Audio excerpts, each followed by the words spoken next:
Welcome to Noon Hour Slides from the Moose Jaw Museum and Art Gallery. We're located on Treaty 4 territory, the traditional lands of the Blackfoot, Cree, Ojibwe, Saulteaux, Dakota, Nakota, Lakota, and on the homeland of the Métis Nation. We pay our respects to First Nations and Métis ancestors and reaffirm our relationship with one another. We gratefully acknowledge funding from the City of Moose Jaw, SaskArts, SaskCulture, Saskatchewan Lotteries, Canada Council for the Arts, Canadian Heritage, and the Government of Canada. I'm Vincent Hotelling, the Administrative Assistant here, and I'm here to welcome you to today's presentation. Rich Pickering is here to give his presentation, Finding History and Heritage in a Changing Landscape, looking at the Moose Jaw River Valley. Welcome. Thanks, Vincent. I'm assuming everybody can hear me. So we'll start on this. I was asked to see if do a presentation on the River Valley, and I've done a couple that were based on what we call finding heritage and history in a changing landscape. So with the different landscapes being geological, natural, political, economic, and cultural, and how they're often interrelated. So my interest is in the history of the Northern Plains before 1900. And today I'm going to look at the area in and around the Musha River Valley within the city of Moose Jaw. So courtesy of Google Earth, city limits is approximately here. Comes around. And Musha River Valley in the city comes through there. So the history of the valley goes back to the last ice age, about 17,000 years ago. Most of the province was covered in ice, except for the area around Cypress Hills and the Wood Mountain area, called the Wood Mountain Uplands. And as the water was melting off of the ice shield, it was actually flowing down to the Missouri River and end up with the Gulf of Mexico. So during the retreat of the last glacier, the Musha River Valley was formed as a drainage channel for glacial Lake Regina, starting near Yellowgrass, approximately in this area here, and it drained and ended up in the Qu'Appelle Valley, which is formed right along here. And we also have the Missouri Coteau, which is the edge of the hills just south of Moose Jaw right in here. And I'll be referring to that a number of times too. But the glaciers were not the pristine ice shields that we see in the mountains. They probably looked more like this. They were loaded with rock and gravel that got deposited as the glacier retreated, which explains why north of the Qu'Appelle Valley you see more houses and barns built with stone, not as many south of the valley. Here to find stone and gravel pits, they have to remove a fair amount of dirt off the top before they run into those gravel beds. So the area that drains into the Moose Jaw River is called the Moose Jaw River Watershed. And all the area in yellow here is that watershed. It starts, like say, near Yellowgrass down in here, comes up and joins into the Qu'Appelle. And then the Thunder Creek system drains down this way. And again, we're basically along the edge of the hills right there. So this picture, this aerial, was taken from the International Space Station by Chris Hadfield, and he took his pilot's training at Canadian Forces Base Moose Jaw. So there's the runways right there at the base. Again, there's the river coming out. And this is kind of cool because it's the winter time, but you can definitely see the edge of the hills right through there. So here's a close-up of that same picture. One of the features of the river is the bends and the turns in the river. So it goes back and forth and back and forth and back and forth. So if you wanted to get in a canoe from here and canoe to here, you could walk faster overland than you could actually take a canoe, assuming the water was deep enough to run the canoe.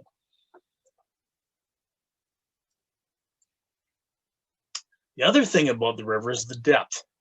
It can go from inches or no depth at all to deep pools in just a matter of feet. So it changes. If you look at the riverbanks so steep they are, they come down, so that would continue down and come back up in there. So the river enters the city from the south, and like I say, it comes through Waccamaw, joins with Thunder Creek, which comes in from this way, and then leaves up past Manitoba Street Expressway. The majority of the valley inside Musha is divided into two parks. The first is Tatawa Park, which is owned by the city of Musha, and this is the old wild animal park. It's approximately 1 acre of land, or pardon me, one section of land, with a little bit of where Valley View is. And then Waccamaw, which is owned by the Waccamaw or controlled by the Waccamaw Valley Authority. So we have Connors Park is right in here, Kingsway Park, comes all the way through, up through to Plaxton's Lake is back up in here. So again, a lot of people say Waccamaw Valley. They assume that the Wild Animal Park is part of Waccamaw. It's not, it's in their advisory area. The geography of the valley ranges from high steep cliffs, like this, and literally just about 100 feet to the right of that picture to gently sloping banks. Not many sloping banks in the city, though. So a few quick notes on the watershed. It's the largest tributary to the Qu'Appelle River and covers an area of about 3,600 square miles. And on average, only 10% of the precipitation, which averages about 15 inches a year, reaches the valley, or it reaches the river. So where did the name Moose Jaw come from? And it's not from a Cree word. Among the earliest recorded written uses are from John Palliser in about 1857. So they arrived early in the afternoon at Moose Jaw Bone Creek. At Moose Jaw Bone Creek, we had wood, water, and grass, and it's the largest river valley we have seen since we left the Qu'Appelle Lakes. On his map, he listed it as Moose Jaw Creek, not Moose Jaw Bone Creek. On some later maps, the southern portion is listed as Great Bend Creek. So he's showing Moose Jaw Creek right here, which meets up with Thunder Creek, comes through, comes up, runs into Qu'Appelle River at the south end, or pardon me, the east end of Buffalo Pound Hill Lake. And he says this area down here is said to head in the swamps with the Souris River. So it heads down to Yellowgrass area. And we have the edge of the Missouri Plateau again.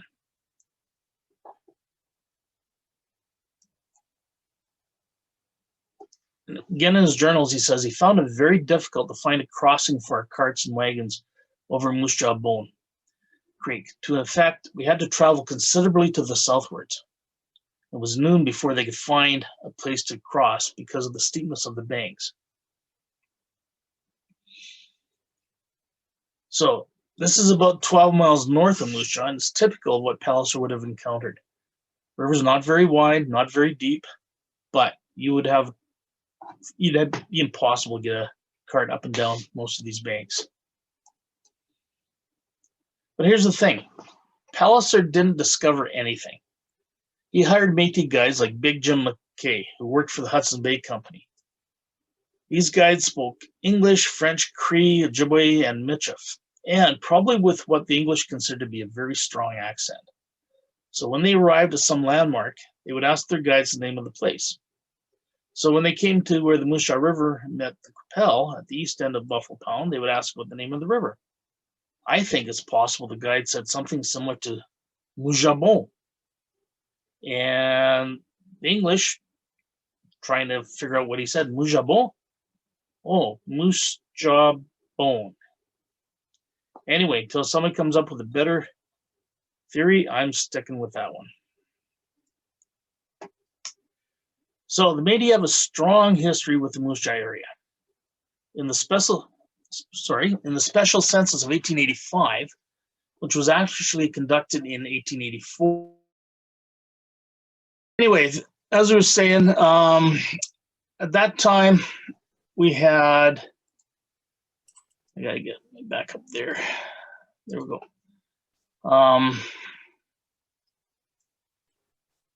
So we have all the Métis living in Musha area, but then in 1885, the resistance to Northwest Rebellion happened. And in the next census, there's no mention of Métis. So we have a changing political landscape. As part of the written history, we have the memoir of Isaac Cowie, who worked for the Hudson Bay Company at Fort Qu'Appelle. And he writes of a trip he made in January of 1868 to Wood Mountain. On our fourth day out from the Qu'Appelle, we reached the turn and got lodgings in little wintering cabins of Paul and Xavier Denomi in its wooded valley. And we did not leave our warm and comfortable shelter in the Hotel Denomi until the 16th. So this picture is from the Hudson Bay Archives. It's not the actual cabins in the valley, but probably looks like what you would have seen at the time. Now, when the first settlers arrived in the valley in 1881, they reported seeing the remains of some cabins. But that didn't sound quite right to me. We know there were Métis living in the valley in 1868, so what about earlier or later? So I started doing some research. Cowie's account's not the only written record. So while doing research on the fur trade trails that come through the Musha area, I came across the work of Lawrence Barkwell. And he was a researcher in Manitoba. And one of his papers is the list of Métis script claims from Musha. So script claims were used as a way for the Canadian government to avoid granting treaty to the Métis. If you accepted script, you gave up any future claim to land entitlement. Because script notes are essentially bearer bonds, it was an easily abused system. So literally, if I had one of these, I could cash it in. It didn't matter that I was not Métis at all. So in order to qualify for a script claim, you had to show that you were living in the Northwest Territories, or you could also make a claim for a deceased relative that was born in the Northwest Territories. So this is part of the claim by Marguerite Denomi. And it says, where were you born? Moose Jaw Creek, April of 1859. Father Xavier, mother Marguerite. Okay. Because of these script claims, we've got records of over 40 children being born in or near Moose Jaw starting in 1854 until 1885, with many of these in the fall, winter, and spring, which tells me it was an important wintering area. So I've got the highlighted names in yellow: Marguerite Denomi, 1859, Isidore Denomi, 1876, and Antoine Denomi, 1880. So the Denomis were living in the valley for at least 20 years, or wintering there in some years for over 20 years. But all these kids, these are the ones that were just born here. There were other families that were wintering here also. You know, they wouldn't exclude you just because you weren't about to have a kid. At one point, I think it's 73 or 75, we've got over 50 people living down in the valley. So we know that the Métis were living in this area since at least 1850, and that they had trails that went through the area, going from Fort Ellis right here through Fort Qu'Appelle, would come down, go to Willow Bunch, come down, go to Wood Mountain, and on to Fort Qu'Appelle. And a bunch of them came in or through Moose Jaw or right next to Moose Jaw. But where exactly were the trails? If I gave you this map, you couldn't find a trail if your life depended on it. The trails were literally ruts in the prairie where over time thousands of Red River carts had left their marks. And most of you have probably heard that the Red River carts made an awful squeal because they wouldn't grease the axles.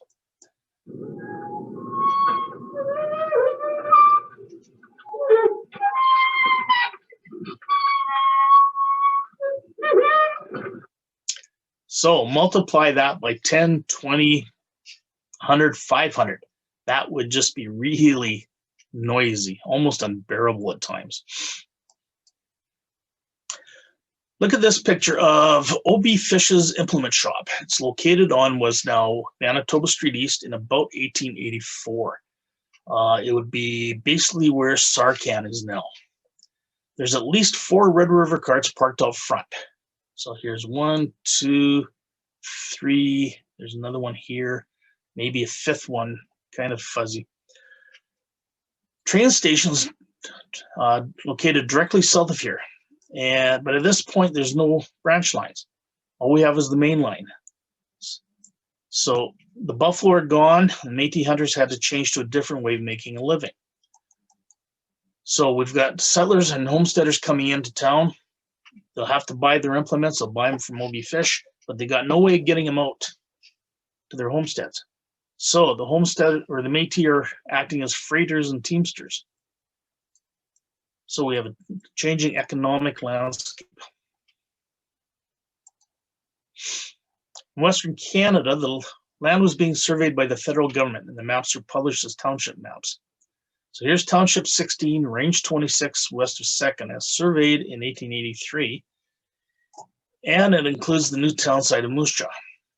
So Musha is right up in here, and there's a lot of information on this map if you start looking closely. It shows the main line, which is exactly where it is right now today. It shows the Cypress Trail coming in and leaving town. It shows a trail heading down to Willow Bunch. They call it Musha Trail. There's a trail coming through here, which links up to the Cypress Trail. That's going down to Wood Mountain. And they call this one the Old Trail. It comes across. So on this map, I've highlighted the trails. And so what then I can do is start putting the township maps together, and we can get a better view of the trails in the 1880s. So Cypress Trail comes along, comes through here, branches off, comes down, heads down to Wood Mountain. We've got trail comes down here, joins up, and then the other maps show where the rest of it goes. So here's the same trails, and I've got them overlaid on a current Moose Jaw map. So Cypress Trail coming in, the Moose Jaw Trail, the Old Trail, and this is an unnamed trail, but this is the interesting one. So Cypress Trails comes in, and it crosses the river to here, keeps on going. Then this trail branched off. This is where the bit of a coulee is on 9th Avenue. Connors Park is right here. It crosses, comes up by Valley View, and heads on out. So the question is, where was the turn that Isaac Cowie wrote about? Moose Jaw is where the river literally changes direction. So it comes from the south, and it's flowing from east to west. And at Moose Jaw, it turns and flows from west to east. It literally makes a change right here. But more specifically, where were the cabins located? In 1883, the river made a right-hand turn where the trail crosses the river. And today it goes straight. So this little block here, I've got it here, and then this is today's. This is Connors Park right here. 363 comes right across here. There's a close-up of it. So, like I say, it makes a right-hand turn. It comes. This is the same location here. This is the oxbow at the Kingsway Ecological Zone. So the river at one point came like this. That's exactly the same area. So this is the area that's shown on as the crossing on the map. And this is after Graysons Dam was built. So look how shallow the water is. So this little guy, he's out, what, 16 feet? And he's only up to his knees in water. And look at how shallow there's, low sloping bank of the, here. You could get a cart up here. Remember, Palliser said he couldn't find a place to cross? Well, you could do it right here. Also, if you wanted to trade, you wanted to be on the highway. If this is where they're crossing the river, you wanted to have your cabins close by.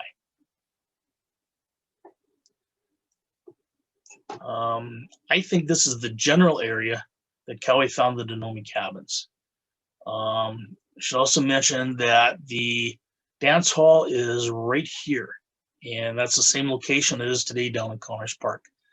Also, this house up, you couldn't see it today, is gone, but the foundation is still there.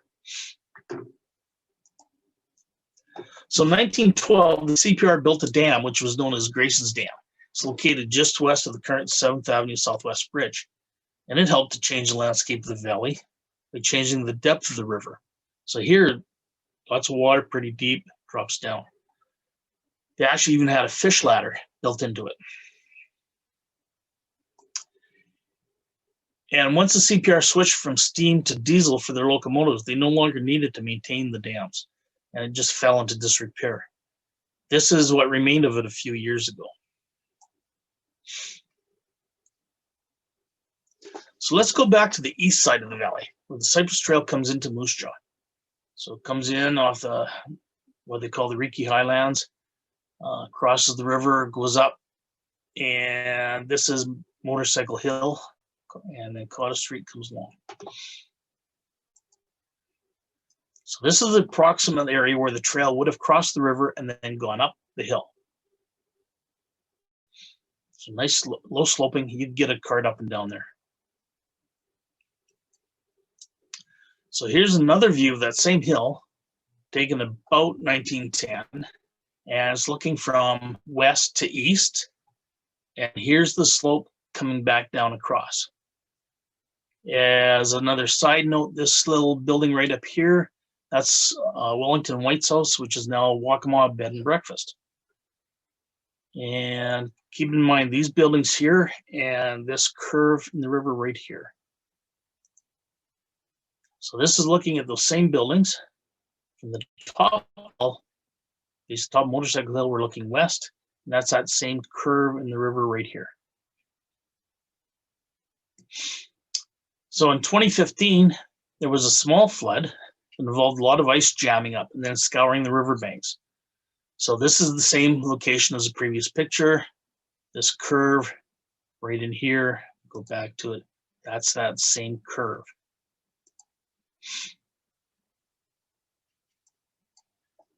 This scouring can cause severe erosion of the riverbank, which is part of the natural change in the course of a river. So this riverbank used to come out about that far. The ice scoured it all out, all slipped down. So this is from 2015. Here's the same place in May of 2020. And we're starting to get grass growing back in. Shrubs are starting to come back up a bit. And then in July of 2020, you can see it's definitely a changing landscape. So while I was taking the last picture, I looked to my left and the proverbial light bulb went off in my head. There's a series of ruts up here.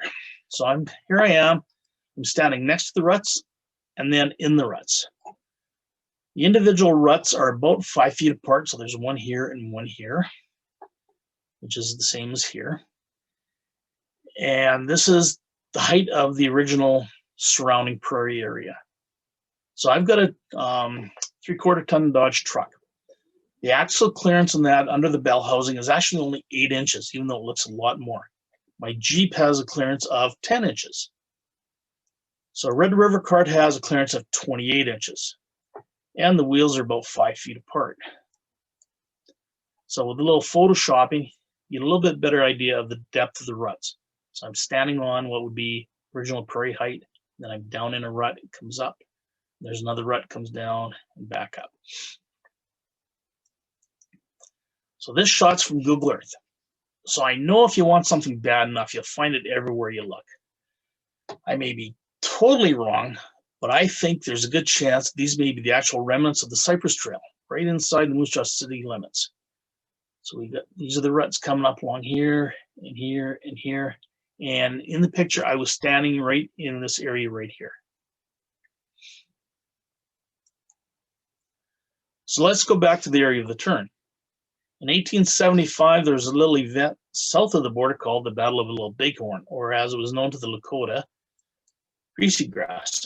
In a little over a year, there were about 5,000 Lakota on this side of the border. Eventually, some of them made their way up to Musha.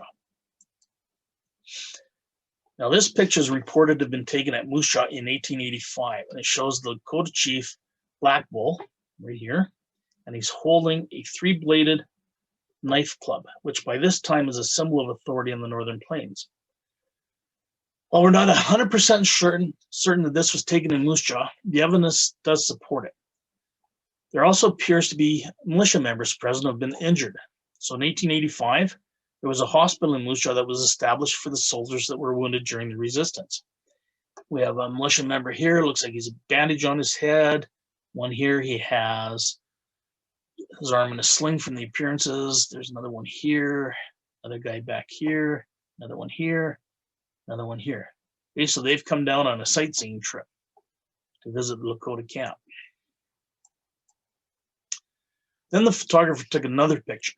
And I think both of these pictures were taken in Tadawal Park.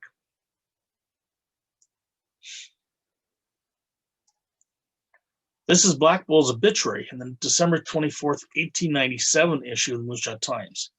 Chief Black Bull, Tatanka, commonly called Old Bruley, died yesterday morning at the Indian encampment south of town. Black Bull was chief of the tribe of Sioux Indians, a remnant of which have lived at Musha for a number of years past. Deceased was in his 63rd year. So he is a fairly important man for the Times Herald to actually, or the Times, to put his obituary in the paper.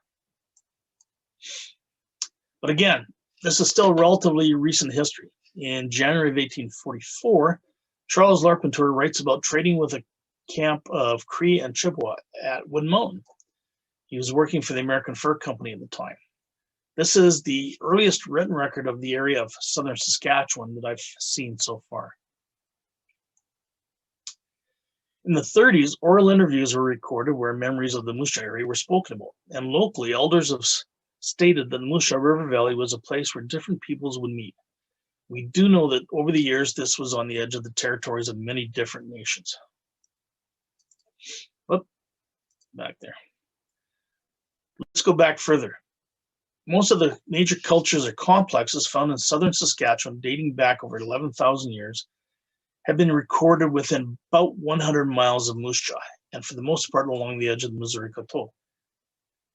So we have Bezant and Avonlea and Pelican Lake complexes. We have Avonlea complex. We have all these ones, and they all follow the edge of the hills. And it's all within walking distance of the Musha River Valley. So the two main archaeological sites in Musha that have received the majority of the work in the past are the Davey Site and the Garrett Site. And Kit Crozier did her master's thesis on these two sites. Now, I do recognize the amount of work that is involved in archaeology, digging holes and sifting and looking at every tiny little bit. But let's be realistic. Sometimes just looking at riverbanks makes it easier to find things. This is the Davey Site a number of years ago. Here's a close-up of the previous slide. But due to erosion, this is all gone. This probably could be up to 1,500 years old. This would be a fire pit area or processing area. We have bones that were sticking out, bison bones were sticking out of the area. Some charcoal. Now, if you do find an area like this, please do not disturb it. Provincial law prohibits disturbing, and if you do, any information that may come from it will be destroyed. If you do find something, you get a hold of myself or the Heritage Branch. I can record the location and make the Heritage Branch of the provincial government aware of the location. The natural history of the valley is just as varied as the cultural history.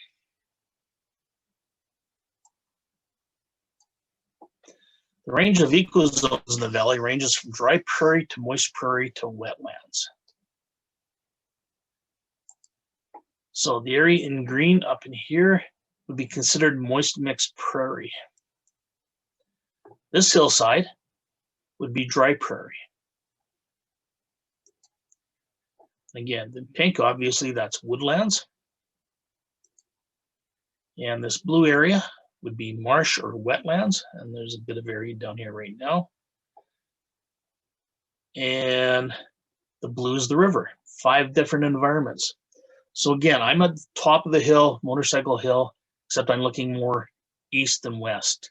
One other thing to note is that 40 years ago, there used to be an island right in here that's now gone. So again, changing landscape as the river changes course. There's a corresponding variety of wildlife in the valley too. Over 200 species of birds like these pelicans have been spotted in or flying over the valley. One of the highlights for bird watching, especially in wintertime, is feeding nuthatches and chickadees by hand at the Musha Nature Society's bird feeder in Kinsman and Wellesley Park, which is next to the Maryland Trail. Yeah, black-capped chickadees and red-breasted nuthatches. They seem to be fearless, especially when they're offered pine nuts. Sometimes you go down there, you don't have anything, it seems like they're mad at you. They swarm you. One of the largest birds that have been seen in the valley are turkey vultures. This one was seen roosting in the valley last year in late summer by the bird feeder. And they stopped back again this spring during their migration. I took this picture just a couple weeks ago, again by the feeder. One of the smallest birds recorded here is the ruby-throated hummingbird. They're going to be really hard to see. They're almost look like a big bug flying around. See, in comparison to size, here's a wasp sitting on the feeder. In 1986, Canada geese were seldom seen on the river in the city, in the city limits. Now they nest here and they're found from March through to November. Since 1986, an additional 18 new species of birds have been seen, along with 56 new monthly records. One of them is this northern saw-whet owl, which we found back in the end of January, beginning of February. And I was about 5 feet away from him. I just found him accidentally. I was looking at some other stuff, looked up, he was sitting there. Didn't have my good camera with me, took out my iPhone, and he's actually following my hand around. Now, if that isn't cuteness, I don't know what is.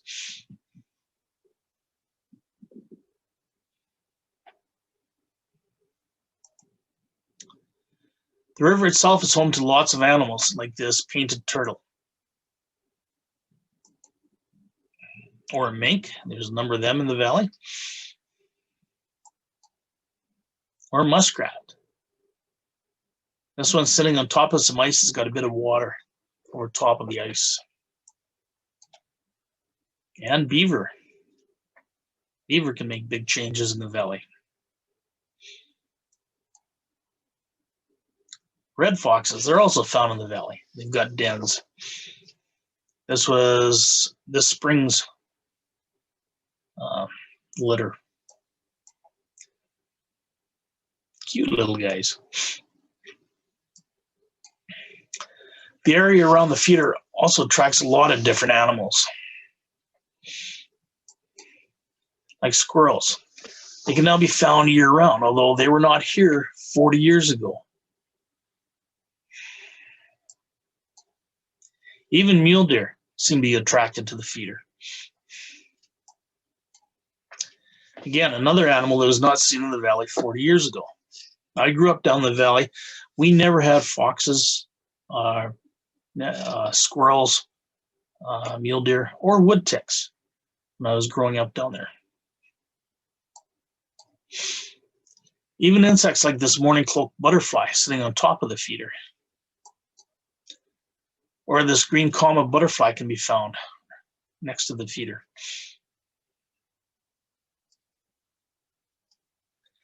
And with the coming of warmer weather, other insects like dragonflies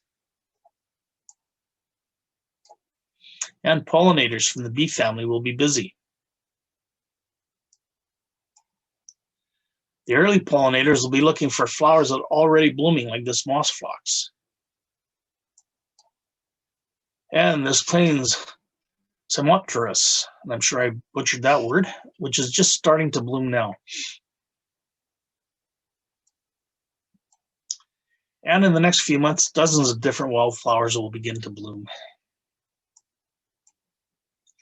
There's over 100 species of plants that have been recorded in the valley, and we're in the process of updating that list.